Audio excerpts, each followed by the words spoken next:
Well, what turned out to be a somewhat promising day for the bulls, one in which we saw the NASDAQ break its losing streak. Unfortunately, that fizzled toward the end of the session. The NASDAQ itself did close higher, but by just a couple of pennies. Most of the other indices did suffer a little bit of a setback there. We continue to have bearish postures across the board, but in the case of the Russell 2000, it's almost a case of it's so bad it could be good. I'll explain that here in just a moment. We also found kind of interesting sectors at the opposite ends of the spectrum, with energy doing well and materials doing poorly today, which is somewhat odd to see. So we'll talk about that, and then we'll get into the trade application example today, where I focus on a high quality dividend raising company that is in an out of favor sector but is approaching some interesting valuation levels. So with that, let's go ahead and get started.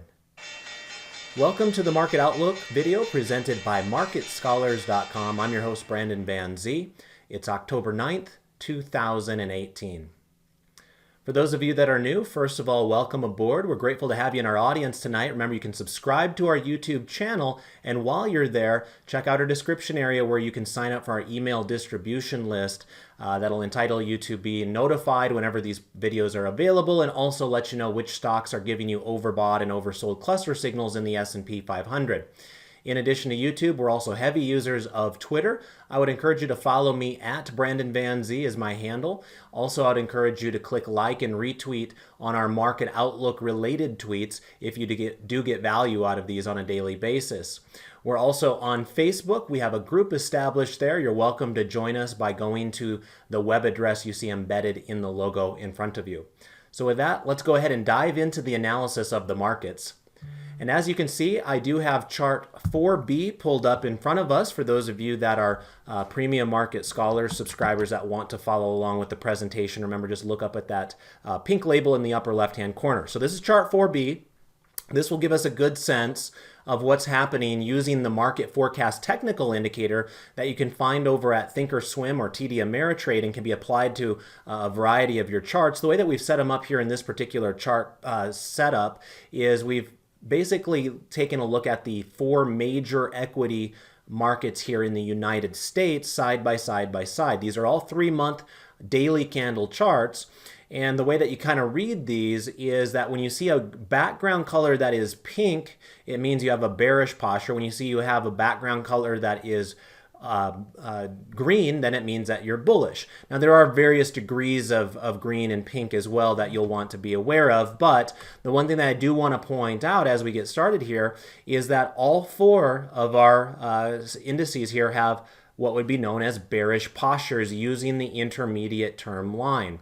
Now, in all three of these cases, including the S&P 500, the NASDAQ Composite, and the Russell 2000, we have what's known as a strongly bearish posture.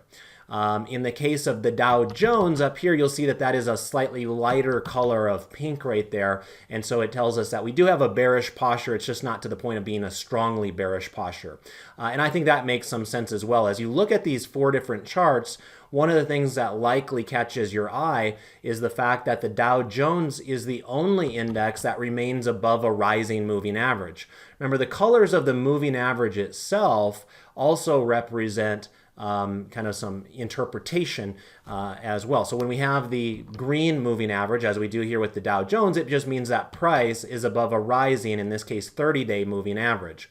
When you see a red moving average, like we do down here with the Russell 2000, it basically means that we have price below a falling moving average. And of course, we've had a red moving average here for several days at this point. We also have a red moving average over here on the NASDAQ Composite, and we are trying to make up our minds on the S&P 500, which is why we have a yellow moving average there. In this particular case, that yellow moving average means that the moving average itself is continuing to rise, but price is below that. So those are two kind of conflicting things, and so that's why it's posted as yellow right there. So it's been an interesting market where we have, kind of a wide variety of outcomes, definitely with a more of a bearish tilt though, and that does make people a little bit more nervous, especially this time of year. It is true that we've had a number of market crashes throughout history in the month of October, so it just makes people maybe a little bit more skittish than they would be otherwise. So at this point, we had the S&P 500 down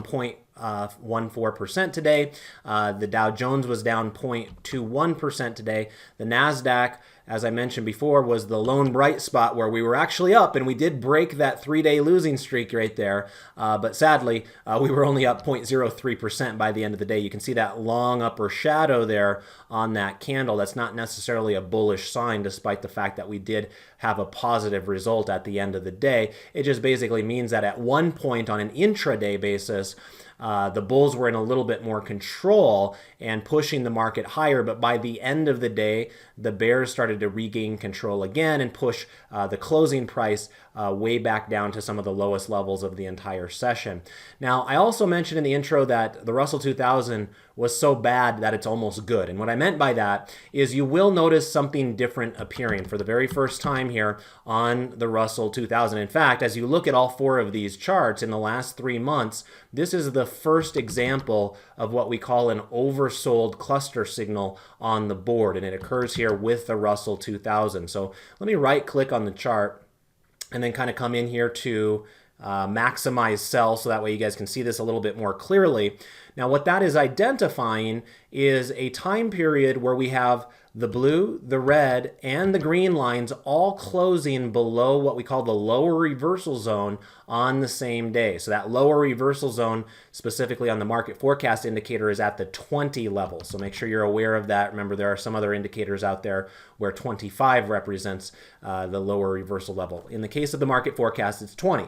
And as you can see, these labels on these charts also help you identify very quickly with your eye where we're at in the readings of each of those colored lines. So in the case of the red momentum line, we were at 9.58. In the case of the near-term blue line, we were at 19.3. So just a hair, just a shade below 20, but technically it's below 20. And then on the green intermediate line, we were at 9.84. So in other words, those three colored lines all close below 20 on the same day, creating this oversold cluster signal, and that's why you see this green dot appear on our chart and the green dot corresponding up here to help your eye attract you to what candle it represents. And so in this particular case, what that's stating to us is that we have extreme negative price action, and while we don't necessarily expect the trend to completely change shape, it is entirely possible that we find some sort of a reversion to the mean type of a move. In this case, a reversion to the mean would be a reversion back higher in the shorter term. Now, that doesn't have to happen immediately after one of those signals is given. In fact, it doesn't have to do it at all. But it's just a reminder that just because we got one cluster signal here does not guarantee that we're not going to get another one tomorrow and another one the day after that. So we have to be mindful of that as well. But the point that I'm trying to make is we've now achieved what some technical analysis would consider to be extreme negative price action, and oftentimes that does result in some sort of a rebound in the opposite direction.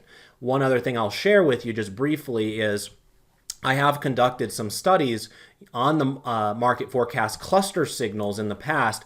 Now, specifically, I use the S&P 500, but I went back about 25 years and looked at every instance of both overbought and oversold cluster signals. And what my findings suggested is that the oversold signals, in other words, what we're receiving right now, were much more successful. They had a better hit rate for true reversion to the mean 1 month later. So in other words, on November 9th, a month from today, there may be a greater likelihood that the Russell 2000 is at a higher level than where it is right now at 1621 because of the occurrence of that oversold cluster signal. Whereas if we had an overbought cluster signal, which we do find on occasion as well, I'm not sure if we have any examples of that. Yeah, we do have a couple back here. So notice that we had an overbought cluster signal over here on the NASDAQ. We also had one there and there on the S&P 500. Those ones didn't really lead to much negative price action. A little bit, after this one, we did see the market come down and revert back to the mean to the downside. But maybe a month later, we weren't quite lower than where we were right there. So point that I'm trying to make is that according to the research that I've done, these green dots are a more effective expectation of a reversion to the mean than when we see those red dots occasionally occur on the opposite side of the coin. All right, so with all of that out of the way, let's do a little bit more analysis here in the charts. And so for our next chart, let's go ahead and take a peek now at our intermarket analysis. This is going to be chart 4E, and this is a 12 grid. Now, when we're looking at the background colors of these charts in our 12 grids, the pink background suggests we have a bearish posture using the intermediate term line on the market forecast indicator, and the green charts mean that we have a bullish posture. Now, in this first set of 12 grids here on chart 4E, these are non-stock related types of charts here. So in a time period like this where the stock market's getting a little bit more skittish, remember that sometimes that opens up opportunities in other areas or other asset classes that are out there. For instance, down below here, you'll notice that some of our commodities are coming to life. So for right now, we have the ag commodities that do show a bullish posture using the market forecast intermediate term line. And we also see that crude oil prices were up today 0.51. And although crude oil itself has a bearish posture right now, you can see that the price action alone does dictate a bit more bullishness than what you might assume. In the case of gold over here, it kind of depends on the day, quite frankly. It is more downtrending than uptrending, and so the bearish posture that's associated with gold makes a little bit more sense. But the bearish posture that's associated with crude oil, it doesn't make quite as much sense because we actually do have quite strong price action right there. So at this current juncture, I would say that commodities offer some interest from a price momentum perspective. We're definitely not seeing it out of the bond market, right? So if you're looking for something outside of stocks, perhaps commodities can get it done. Right now, the bond market isn't really doing you any favors. As you can see, some of these charts in the middle, junk bonds, U.S. government bonds, foreign bonds, even REITs, those are struggling right now because of what we're seeing up here, rising interest rates. That's been kind of the talk of the town here over the last, let's call it week and a half or so. As interest rates have surged, that's put price pressure on things like bonds and things like REITs. So anyway, that's the environment that we're in right now. We did have a little bit of a reprieve there in terms of yield or interest rates today. Interest rates did fall 0.77% back down to 3.2 on the 10-year, and that did allow a little bit of a giddy up on something like TLT, which was up 1% here today. But you can see that the damage on the TLT chart has been so extreme that it's got a little bit of work to do to the upside. You're going to want a little bit more than just a 1% move there if you want to unwind that bearish posture. So maybe a little bit of a breather here today in terms of the interest rate sensitive asset classes out there. US dollar had been quite strong here in the last couple of weeks, but it did give back a little bit here today. When you just look at the end result of UUP, it was down 0.04%, which is basically a non-event. I think more impactful is actually looking at the chart itself, and you'll notice that we actually have a bearish engulfing pattern that took place here. So UUP was up quite a bit more earlier in today's session, but gave back all of those gains and then some by the end. And so, generally that is perceived by technicians as a negative event there. Let's take a peek here at a couple of other, by the way, I just happened to catch this in the corner of my eye as well. Master Limited Partnerships had an interesting day. So remember, a lot of times they will move along with the price of oil. We did find that at least here today as oil prices were up, Master Limited Partnerships were up about 1.2%. And that's actually showing us a bullish posture with that green background in the chart right there. So keep your eye on Master Limited Partnerships. Some of those pipeline plays might be useful for those of you in the right tax circumstances. Remember, if you've never traded MLPs before, you'll want to seek out some tax advice to see if it's right for you or not. As we come over here to our next 12 grid, this one will be our chart 4F. This will be our foreign markets 12 grid to get us a sense of what's happening outside of the United States. Remember that sometimes we have markets that are kind of dancing to their own beat, and they're not all correlated. In fact, the one that sticks out like a sore thumb on this board is the one that I talked about last week in the Market Outlook video, which was Brazil. Remember, we were having that chat about Embrar and its partnership with Boeing and the fact that it started to break out and different things like that. Well, anyway, as we fast forward to today, we can see that Brazil remains strong. In fact, we have further evidence of that because, as you can see, as of today, Brazil was up another 1% here today, and we closed at a new 3-month high. How about that, right? There's a lot of stress in the marketplace right now. A lot of markets are struggling in the first couple of weeks here of October, yet we have one market around the globe that's actually hitting 3-month highs despite the fact that the rest of the world is in a little bit of a skittish mood here recently. So keep your eye on Brazil. That could be an interesting breakout trade for those of you that prefer more bullish trades out there. For those of you that prefer more bearish trades, then the world's your oyster. As you can see with the 11 other charts on the board, every single one of them has a pink background telling us that, according to the market forecast, they have bearish postures. Now, some of them have gotten to an extreme, so you're going to want to be a little bit more cautious with your position sizing there. For instance, India has been rattling off a whole bunch of these cluster signals here recently, so maybe that one's gone a little bit too far too fast. Others are maybe just kind of getting started a little bit more. For instance, Canada and Mexico are still a little bit closer to their moving averages there. We talked about Australia in this Market Outlook video 2 weeks ago, or maybe it was 3 at this point. All I remember is talking about how you better be a little bit leery of Australia because we're talking about it right in this time period right here where it had reverted to the mean off of that oversold cluster signal, went up to that downtrending moving average, used it as a resistance area and started to roll over. That was a very worrisome sign to me, and as you can see, that has been a bloodbath since then.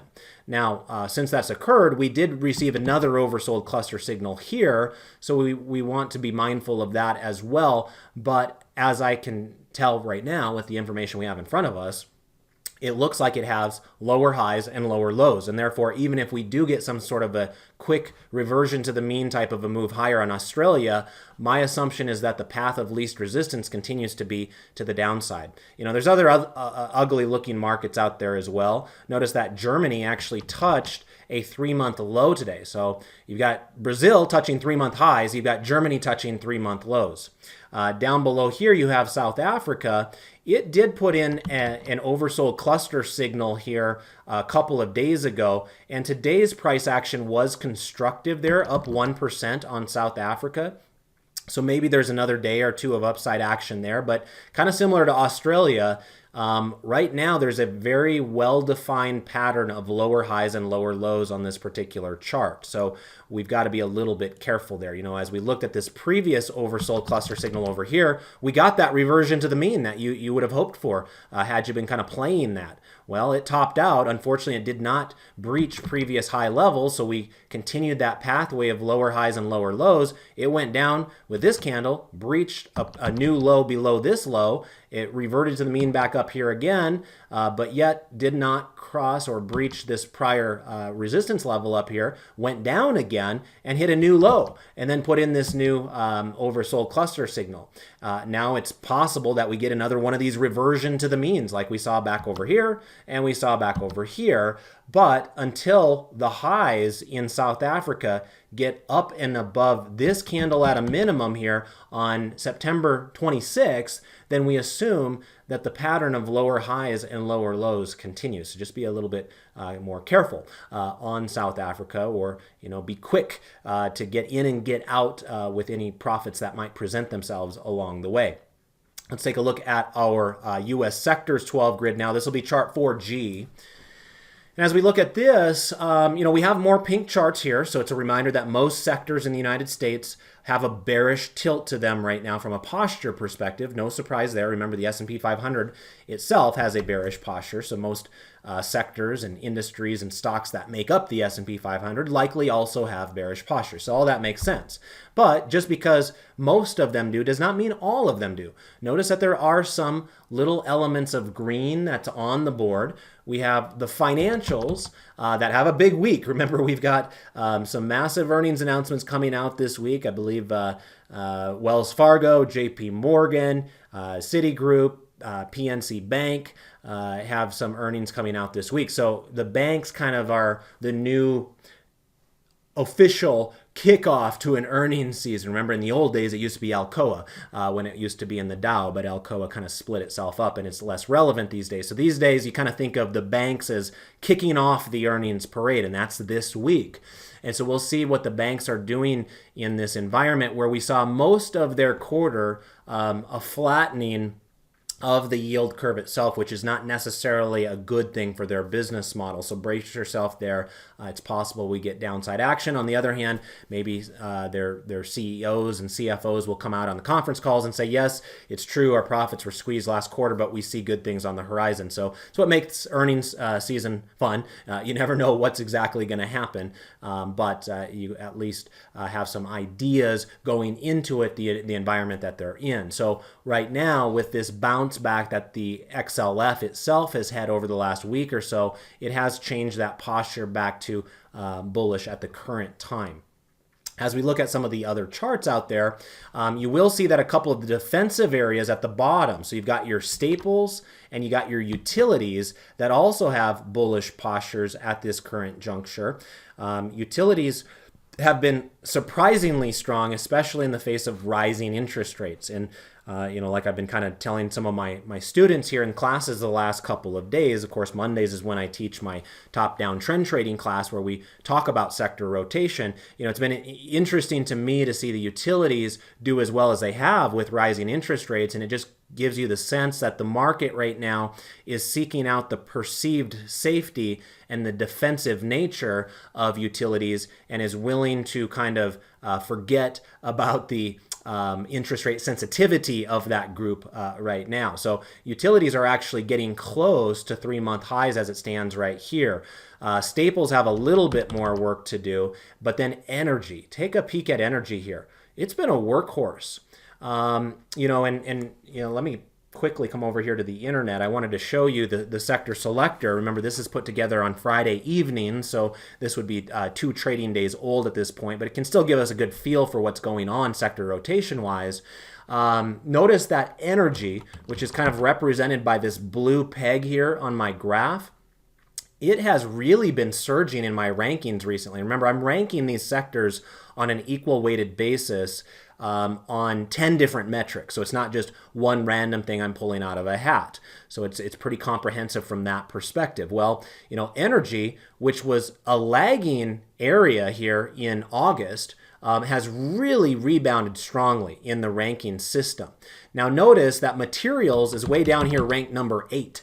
And so I find that interesting as well, kind of like interesting in the way that utilities are going up right now, but real estate is going down. Usually they work in unison because of their interest rate sensitivity, but right now they're not. Well, I could say the same thing about materials and energy. It's a bit strange. It's a little bit odd. A lot of times you will find that the material sector and the energy sector act in unison with one another. After all, of course, the stocks that make up the energy ETF are going to be stocks like ExxonMobil and Chevron, et cetera, that benefit when oil prices rise, which of course is a commodity. And in the case of the materials, it's a different type of commodity. In the case of, let's say, steel or iron ore or what have you, you would think that stocks like Rio Tinto and US Steel and Nucor Steel and all those would do well. And oftentimes you think, okay, well, if oil prices are doing well, if that particular commodity is doing well, then you would think that other commodities are doing well because they kind of get affected by the same, demand supply mechanisms. They also are, kind of a way to interpret inflation and different things like that. So the point that I'm trying to make is that oftentimes you'll find that materials and energy either both go up together or both go down together. And right now, we're seeing these two on the exact opposite sides of the coin. Energy looks like a stalwart breaking out to the upside. Some really productive price action in a number of those energy names recently. But take a look at materials here. I mean, it's fallen off of a cliff. This thing's down 5.55% over the last 3 months, and the vast majority of that has occurred in just the last 2 weeks. I mean, we were just looking at a fairly attractive looking chart here with the materials on, it looks like it was September 20th. And since September 20th, which, literally is less than a month's worth of calendar time, this thing has completely fallen apart. Not only has it ruined its uptrend that it was in, but I mean, it's crashed through its prior lows that looked like it would have been pretty substantial. So that's not necessarily the best thing. Remember, if you want a market to kind of stand on its own 2 feet, you want the more speculative areas and the more cyclical areas to kind of be leading the charge. It gives you a sense of whether people are willing to take risks in the market or not. When you see things like the staples and the utilities doing better, that's not necessarily a great thing out there, because it's telling you that the investment world is a bit nervous and they're trying to hunker down in where they perceive safety. Let's take a quick peek at some of those leading areas here today within the sectors themselves. So over here in the Market Watch tab, you can see that I've got energy as the top performer today. It looks like it was up 0.89% today, XLE was.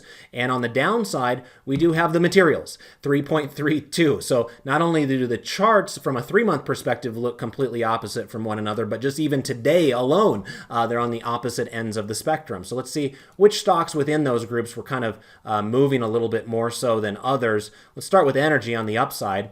And you can see that Pioneer Natural Resources, PXD, was up over 3% today. Apache was up 2.7%. National Oil Well Varco was up 2.5%. So some big movers there. You'll notice that the stocks on the downside here today, what catches my eye immediately within the energy patch, notice there were only 4 in the S&P 500 that were red or closed in the red or that were negative today. And 3 out of those 4 are refiners or refinery stocks: Marathon Petroleum, Phillips 66, and Valero Energy. So those of you that have been in my classes in the past, you'll know that not all energy stocks are created equal. Sometimes when oil prices go up, you'll find it's a fantastic thing for most exploration and production companies out there, but it doesn't have to be a fantastic thing for the refinery companies, because they oftentimes have to buy oil off the open market. And if oil prices are rising, that can squeeze their margins as they're trying to refine it into jet fuel and gasoline and different things like that. So that kind of played out the way that you would probably anticipate as far as the breakdown within energy today. Let's now take a peek here at materials and see who the big laggards were here today. Yikes, we had a clean sweep here, ladies and gentlemen. All material stocks in the S&P 500 were down today, red across the board. And the worst offender here was PPG Industries. Ouch. That is a rough beatdown of a stock right there, 10%. Now remember, PPG is a stalwart within its industry, along with Sherwin-Williams, you can see right up here, which in sympathy was down 4% as well. But anytime somebody says that dabbling in the stock market is like watching paint dry, then I guess all you have to do is show them a chart of Sherwin-Williams and PPG here today, because those were some ugly moves for those paint companies. So anyway, you can see a lot of other big movers to the downside. Packaging Corp of America, WestRock, and International Paper all really struggling here today as well. So that's not a good sign, as I mentioned before. You would typically want your material space to be robust if we were in a healthy market environment. So we're going to want to keep our eye on that particular story. All right, so with all that analysis out of the way, let's now get into our trade application example for today's video. Let me come over here to the charts tab, and I want to point out chart 3A in this particular case. Now this is my dividend stair step chart, And this is the chart that I use in my Tuesday dividend growth investing trading room. So for those of you that are premium market scholars subscribers, you're welcome to join me on Tuesdays at noon Eastern time as I teach that particular class. Today we took a peek at two relatively unknown dividend growing companies within the consumer discretionary space. So feel free to check out that recording when you get some free time. So anyway, this is the chart that we will typically use with our analysis during that particular class. I don't bring it up quite as much here in the market outlook videos because oftentimes our trades are a little bit shorter term in nature and don't really jive with the longer term nature of dividend growth investing. But for today's analysis, I think it can be useful. I'm going to go ahead and type in ticker symbol ITW. This is Illinois Toolworks. And you'll notice that Illinois Toolworks over the last 10 years has largely been a strong performing company. Illinois Toolworks is a dividend aristocrat company. In other words, it's raised its dividends for 25 years in a row or more and belongs to the S&P 500. Remember, there's only 53 of those companies out there, so they're a relatively rare breed of company that can pull off such a feat. Now you'll notice that when the stock goes up, of course, the yield goes down. And so, there are a lot of folks out there who want to be mindful of that and only buy high quality dividend growth investing companies for their long-term portfolio when their yields are relatively attractive. Now, there are different ways to be relatively attractive. Sometimes people are using a relative attractive yield versus the S&P 500 or some other benchmark security, but you can also measure the relative attractiveness of a stock's dividend yield to itself. In other words, is right now an attractive time from a dividend yield perspective to be picking up this company? How has this company done in prior times when it has a yield that is equal to where it's trading right now? As you guys can see, Illinois Toolworks has fallen from 179 to 136 or thereabouts where we trade right now. And that's all happened here in the last several months. Now, just because the stock has gone down doesn't guarantee anything. And so you got to be careful because I'm sure there were people that said, well, the stock went down here, I'm going to buy it there. Or other people said, well, the stock went down here, I'm going to buy it there.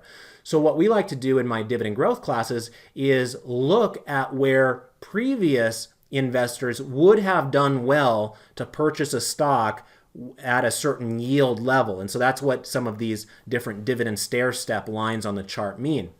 In particular, I want to point out the orange one because that orange dividend stair-step line there represents what we call the average high yield. So you'll see it abbreviated as AHY in this chart package here, which is 3A, again, available for those of you that are Premium Market Scholar subscribers.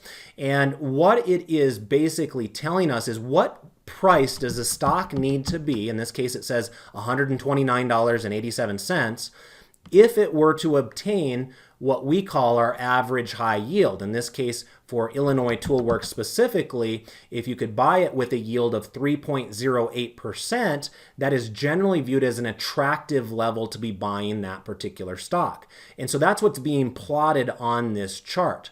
It's a way for us to say, okay, where on the chart does this stock have to be priced in order to have a yield, in this case, of 3.08%? And you can see that with this pullback we've seen in Illinois Toolworks recently, we're getting closer and closer to this orange line on the chart. Now, the last time it touched that orange line would have been way back here. Probably back in 2011 time period. So it's been a number of years since it had a yield of over 3.08%. So in other words, we're nearing historically attractive levels now that the stock has finally pulled back to a significant degree. So when we're in a situation like this, where we're nearing the orange line, but we're not quite there yet, a lot of times what I like to consider is selling a naked put.